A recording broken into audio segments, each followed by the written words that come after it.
Bismillahirrahmanirrahim. Assalamualaikum warahmatullahi wabarakatuh. Waalaikumsalam warahmatullahi wabarakatuh. Alhamdulillah kita bertemu kembali di Tutur Kata Podcast. Dan tema kali ini, waduh, panas nih Zat. Panas ini, waduh. Ini bakal viral nih kayaknya nih. Waduh, ngeri saya nih bahas ini nih. Temanya adalah pelakor mengintai rumah tanggaku. Waduh, berat. Bukan rumah tangga saya ya. Ini cuma judul atau temanya. Kita berdoa, mudah-mudahan Bang Wisnu jangan sampai kena. Nauzubillah, semoga Allah lindungi kita semua, amin. Para lelaki. Amin. Ustadz, ini kayaknya nggak akan pernah habis kalau kita bahas tentang pelakor ini.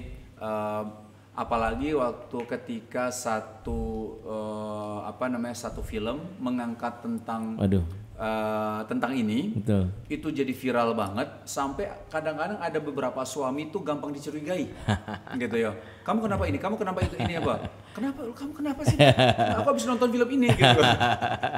Ustaz, coba izin Ustaz, tolong sampaikan kenapa nih tentang pelakor tentang tema kita kali ini. Yeah.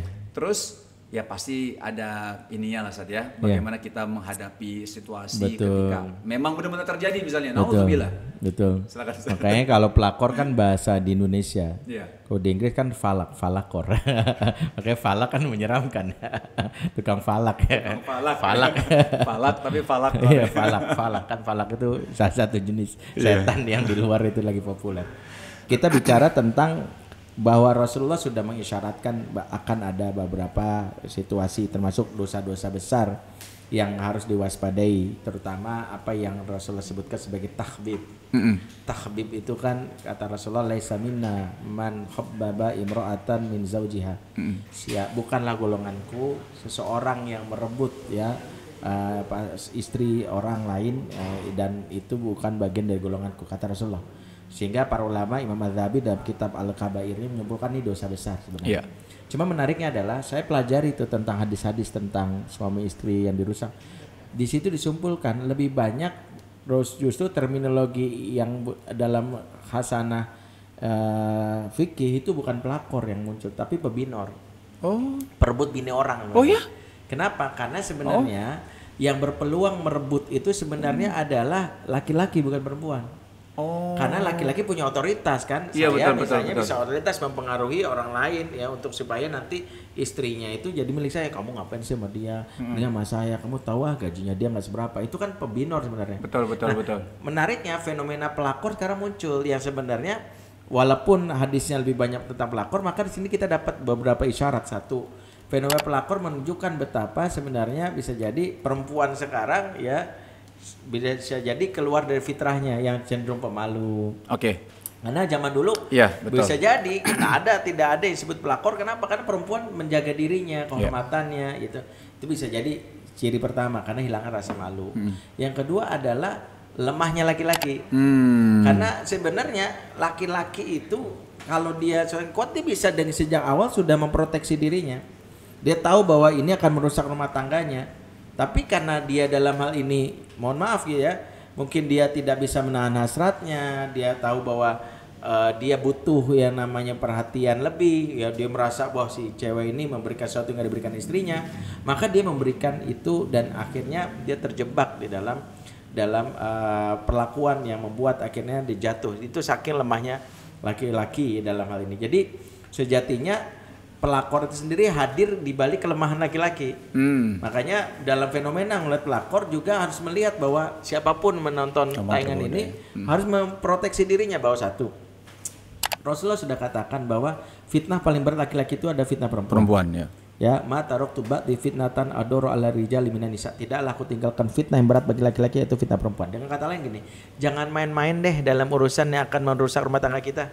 Walaupun canda-candaan. Betul. Kenapa? Harusnya sudah ngerti bahwa oh ini nggak bener nih, gitu. Sorry ya, gitu. Nggak enak nih, istri gue bakal marah nih kalau begini gitu ya. Misalnya diajak foto bareng, oh sorry, gue udah punya istri. Kenapa? Karena itu salah satu cara kita untuk menguat kita itu punya otoritas, kita punya harga diri. Sorry enggak. Dan gampang digodain. Kalau kelihatan kita tipikal laki-laki yang kayaknya gampang banget nih, itu sangat berat. Ya perempuan bisa ngelihat, wah nih gue ngincer hartanya nih. Nah, di balik juga fenomena perempuan hilang rasa malunya juga muncul laki yang lemah tadi. Nah, itu juga faktor yang harus dilihat dari sisi laki-lakinya. Laki-laki yang lemah dari sisi lemah imannya, lemah kontrol dirinya. Benar. Ya, lemah dalam menjaga kehormatan dirinya sehingga dia gampang jatuh. Nah, dari sisi bahwa seorang istri ada nggak kontribusi bahwa pelakor itu hadir? Ya, pelakor hadir di situasi ketika kebutuhan dasar suami tidak diberikan oleh istri. Artinya ada faktor selain eksternal bahwa pelakor hadir, dia sebagai setan yang mengintai, tapi dia juga melihat ada celah. Karena ketika tidak ada celah biasanya wah enggak nih kayaknya berat nih suaminya tegas banget dan istrinya juga kayaknya perfect lah dalam tanda kutip dia. Maka dalam hal ini si pelakor juga jaga-jaga diri ya, maksudnya seperti itu. Tapi ketika ngelihat sebagian besar misalnya pelakor itu mengambil peluang itu adalah ketika kebutuhan dasar suami tidak terpenuhi. Kan kebutuhan dasar suami ada tiga ya. S pertama seks ya, berarti ketika ngeliat wah kayak suami ini istri nggak pernah merawat dirinya nih, istrinya dia nggak pernah merawat diri, dia berpikir ya kamu terima aku apa adanya. Ya memang itu benar. Betul. Benar. Tapi karena kita cinta kita merawat diri kita. Iya harusnya kita. Justru kita karena kita melayani pasangan kita harus tahu bahwa suami aku suka badannya nggak terlalu gemuk, bisa gitu kan, jaga diri kan. Iya, dalam rangka itu termasuk supaya apa? Supaya menjaga kan biar bagaimana laki-laki itu sangat berat ketika berkaitan dengan syahwat perempuan tadi. Maka dijagalah dengan penampilan diri. Semampunya tentu saja, bukan berarti terus ini gua mau operasi plastik kasihan banyak plastik yang hilang gitu. Tetangga embernya hilang mana buat pakai operasi kan gitu. Juga itu yang kita ya banyak lah. Bukan seperti itu tapi perawatan diri bau aroma badan sebagainya. Yang kedua pride itu berkaitan dengan harga diri. Bagaimana seorang suami mendapatkan yang namanya harga diri dari seorang istri ya, karena pengalaman gini. Mungkin secara seksual istri bisa memenuhi, tapi kadang-kadang lupa bahwa laki-laki itu punya nyawa psikologisnya itu namanya adalah pride. Kalau pride itu nggak diberikan, itu yang membuat laki-laki gampang banget ya berlari kepada wanita lain kalau dalam situasi lemah tadi. Dia nggak punya proteksi iman, dia juga dalam keadaan kalut, ada wanita jahat mengintainya. Makanya kenapa di antara yang memang perempuan bisa jaga adalah salah satunya adalah bagaimana menjaga dengan memberikan pride, kebutuhan pride itu tadi. Kan beda ya. Misalnya contoh sederhana aja, ada WA masuk ke seorang suami ya. Satu dari pelakor yang cara, "Mas, kamu keren banget tadi presentasinya. Aku bangga banget dia bisa satu tim sama kamu. Awesome banget deh kamu." Kan itu membuat suami gila gitu. Begitu istrinya WA, "Mas, beras habis. Minyak naik. BBM juga. Kamu kerja yang giat makanya gitu supaya kita bisa hidup keluarga. Ini aja SPP belum bayar." Logikanya. Dua WA masuk tapi dengan yang berbeda. Dengan cara yang berbeda ini yang akhirnya suami dalam keadaan yang ya itu tadi lemah iman, dia ya itu tadi masuk di situ. Itulah kenapa mungkin sesekali kita boleh para perempuan mungkin mengungkapkan perasaan unek-unek, tapi jangan lupa bahwa kalau terus-terusan begitu terus tanpa ada kompensasi dengan misalnya penghargaan. Misalnya bilang, "Mas makasih ya kemarin nyebokin si Dede gitu ya. Aku jadi bisa istirahat. Mas makasih ya, kejutan kamu logam mulia 15 kilo tadi." Masya Allah. Misalnya Sultan. Aduh aku gak nyangka kamu beliin itu ya. Kan kadang-kadang suami itu butuh, tapi makasih. Karena itu sesuatu yang akan bagi laki-laki pride itu udah kayak NKRI harga mati. Betul. Kalau nggak dapet, kalau laki-laki benar. Kalau nggak dapet dicari yang lain. Itu peluangnya. Makanya kenapa perempuan juga yuk berkontribusi, kuatin magnetnya bahwa nggak akan gue biarkan pengintai masuk, pelakor masuk dengan cara gue bikin kebutuhan dasarnya. Yang ketiga, laki-laki butuh freedom. Freedom itu bukan berarti dibebaskan sebebasnya, tapi jangan mengekang dengan seolah-olah dia di bawah kontrol istri. Kamu harus izin sama aku. Loh, terbalik. Ketika seorang suami bisa melakukan apapun, percaya aja. Misalnya Yang jelas kita tahu nggak ada gelagat macam-macam. Misalnya aku mau ini ya, mau ngumpul sama teman, mau olahraga, main ini. Jangan jauh setiap sejam ditelepon, telepon kemana, jam berapa pulang sebagainya. Itu mau laki-laki kok gini banget. Capek banget tuh. Kok pernikahan seperti ini. Artinya rasa percaya yang sejatinya menjadi salah satu juga menjadi kebutuhan dasar laki-laki nggak ada di sini. Karena ketika laki-laki dikekang, dia akan berpikir, wah ini berarti dia nggak percaya sama aku, dia curigaan banget. Nah itulah kenapa salah satu poinnya kenapa perempuan memproteksi diri. Nah di luar itu semua, saya ingin katakan gini, inilah hal yang harus fondasi paling penting. Fondasi pertama bahwa pelakor biasanya adalah, maaf ya, jenis setan jenis manusia yang hadir di dalam rumah tangga kita. Dan ingat, setan hanya masuk ke dalam rumah tangga yang memang secara spiritual tidak ada keberkahan. Oke. Kalau sejak awal rumah tangga hanya diikat berdasarkan romantisme semata, aku pandai membuat kamu jatuh cinta dengan uangku, dengan puisiku, maka susah. Karena penjaga hati, penguat hubungan antara suami istri adalah Allah. Allah, ya. Itulah kenapa sejak awal harusnya kita sudah bilang gitu, saling mengingatkan dalam kebaikan. Ya. Kita, yo bang, misalnya kita ikut kajian bareng. Ya. Ada aktivitas spiritual. Kenapa? Agar kita pengikat hati itu adalah bukan sekedar karena pandai merayu, tapi juga pengikat hubungan itu adalah karena Allah. Ya. Karena Allah katakan dalam surat Al-Anfal 63, wa allafa baina qulubihim, dialah Allah yang menyatukan hati. Law anfaqta ma fil ardi jami'a ma allafta baina qulubihim walakinnallaha allafa bainahum. Kalau kamu mengumpulkan harta di muka bumi untuk menyatukan hati, enggak bakalan bisa, kata Allah. Allah yang menyatukan hati. Makanya yang menyatukan hati itu adalah Allah.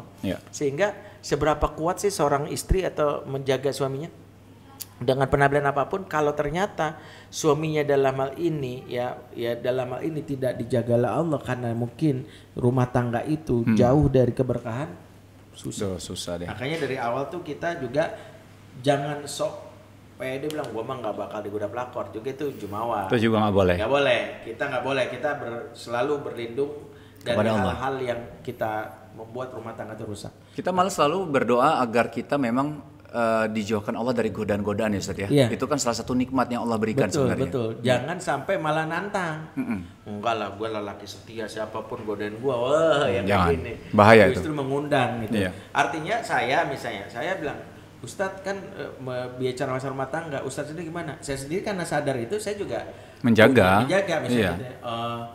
Kalau ada yang mau curhat sama Ustadz boleh, tapi nggak boleh berdua, bawa mahramnya.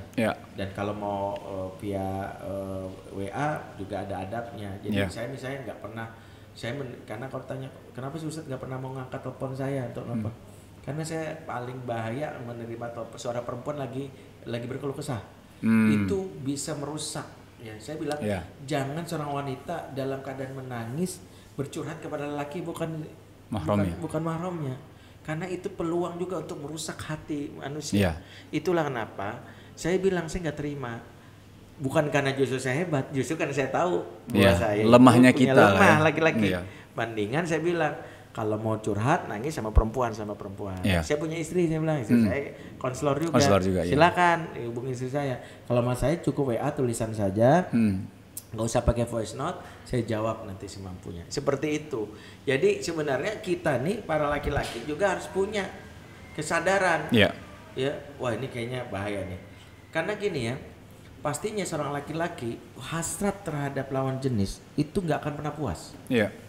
Syahwat itu kalau kata para ulama itu wanita istri kita yang cantik hari ini bisa jadi besok-besok dia nggak biasa. Dan itu bukan karena istri kita nggak berhias, tapi karena mohon maaf mata kita yang mungkin memandang yang haram. Kan kata para ulama gini, mata yang sering memandang yang haram, yang halal nggak lagi nikmat. Betul. Makanya hati-hati kalau kita dalam hal ini membiarkan mata kita melihat yang nggak halal di sosial media. Ya itulah kenapa perintah Quran kan jelas. Kenapa kulil mu'minina yaghuddu min absarihim wa yahfazuna furujahum. Katakanlah kepada laki-laki mukmin untuk menjaga pandangannya. Dan memelihara kemaluannya. Ternyata dalam ayat ini dikasih tahu jaga pandangan, pelihara kemaluan. Disinilah kita mendapatkan kesimpulan dari ayat ini. Ternyata bukan dari mata turun ke hati yang paling bahaya, yang selama ini sering dibilang. Yang paling bahaya itu dari mata turun ke kemaluan. Ayat ini memberitahu siapa yang nggak bisa jaga matanya nggak bisa jaga kemaluannya. Makanya kenapa kita pentingnya menjaga pandangan, ya berbincang dengan yang bukan mahramnya, kita harus menjaga ya dengan supaya tidak memandangnya kalau dia bukan istri kita. Seperti itu. Jadi laki-laki diingatkan, si istri diingatkan, bagi yang pelakor ingat ini dosa besar yang dia harus bertobat. Kenapa? Karena kalaupun dia bisa mendapatkan si wanita, si lelaki ini, pastinya dia menanggung dosa yang teramat berat nanti di akhirat. Seperti itu. Ya Allah. Terima kasih Ustadz ya, Masya Allah. Tadi sedikit saya simpulkan ya Ustadz ya, tadi yang Ustadz sampaikan juga tentang poin tadi terakhir juga udah menutup sebenarnya. Cuman kepada kita dulu nih kaum laki-laki ini, jadi kita harus tahu betul bahwa memang ujian fitnah terbesar kita itu kan wanita. Betul. Dan kita tahu bahwa kita lemah sekali. Ini hati-hati, artinya lemah itu lemah, takutnya lemah secara iman ya, lemah untuk mengontrol diri kita. Mengontrol diri kita itu hati-hati sekali. Dengan ada ujian atau fitnah dari wanita, ini kita benar-benar harus menjaga diri kita dari hal-hal yang memang dilarang oleh syariat gitu ya. Nah, tadi beberapa udah Ustadz sampaikan juga bagaimana Ustadz bahkan tidak mau menerima telepon dari lawan jenis gitu, apalagi udah curhat nangis-nangis, itu dilarang banget gitu untuk Ustadz secara ini Ustadz ya, kan banyak yang curhat sama Ustadz gitu kan. Nah tapi juga bukan hanya laki-laki, ini buat para istri juga ingat kebutuhan dasar dari laki-laki. Tadi Ustadz sudah sampaikan ada 3 poin, ada seks, harga diri, sama freedom. Tadi sudah sangat dijelaskan sama Ustadz ya, ketiga poin ini. Nah buat pelakor, nah ini hilangnya rasa malu nih bahaya banget memang. Kalau udah hilang rasa malu nih, karena malu sebagian dari iman ya Ustaz ya. Kata Rasulullah, fa illam tastahi fasna masyita. Kalau kamu gak punya rasa malu, berbuatlah sesukamu. Ini bukan fil amr, bukan dalil perintah, itu sindiran. Orang kalau nggak punya rasa malu, dia berbuat tanpa ada lagi aturan. Suka-suka gue dong, karena nggak punya rasa malu. Makanya malu itu pagar bagi perempuan. Malu itu adalah pagar ya. Bagi dia supaya nggak kelewat dari perilaku yang dia diinginkan. Kalau dia tahu bahwa dia mencintai seorang lelaki yang bukan adalah sudah punya istri, maka kalaupun dia ingin dinikahi bukan dengan cara menggodanya. Iya. Nah, buat para pelakor ya, Ustadz Yani, memang hati-hati sekali. Memang tadi Ustadz sudah sampaikan, hati-hati azab Allah. Ini azab, kita jangan pernah menantang Allah deh. Kita jangan pernah seperti udahlah, kan ada beberapa nanti gua masuk neraka aja deh, biarin aja dulu, naudzubillah. Azab dunia aja kita nggak mungkin tahan. Azab dunia yang Allah kasih kepada kita di dunia, apalagi di akhirat. Saya pernah dengar Ustaz bahwa hukuman paling ringan penduduk neraka itu adalah dia pakai sendal di neraka dan otaknya mendidih Ustaz. Pecah. Aduh, itu otak mendidih pecah tuh gimana Ustaz? Itu berkali-kali. Berkali-kali nanti pecah, disatukan lagi ya, pecah. Itu paling ringan dalam riwayat sebutkan itu untuk pamannya Rasul Abu Thalib yang tidak mau bersyahadat. Oh, yang lain lebih parah lagi Ustaz. Lebih parah lagi. Rendahnya itu lebih parah daripada itu berarti ya? Itu limited edition ibaratnya. Aduh, terbatas. Alhamdulillah. Apalagi yang berat-berat. Kita nggak mungkin mampu menahan azab Allah. Jadi selalu kita minta perlindungan dan jauhkan hal-hal yang bertentangan dengan syariat ya. Ustaz, terima kasih Ustaz atas hari ini, ilmu banget nih untuk kita semua, baik untuk nasihat untuk suaminya, nasihat untuk istrinya, dan nasihat untuk pelakor. Jadi mudah-mudahan semuanya kena nasihat ini juga. Setelah pelakor harus punya rasa malu, carilah jalan untuk mencari lelaki dengan cara yang baik. Dengan cara yang baik ya. Oke. Ustaz, terima kasih sekali lagi. Kita langsung undur diri dan insya Allah mudah-mudahan kita ketemu lagi di next episode Tutur Kata ya. Saya Wisnu dan Dede Gisro. Sampai ketemu lagi. Assalamualaikum warahmatullahi wabarakatuh. Waalaikumsalam.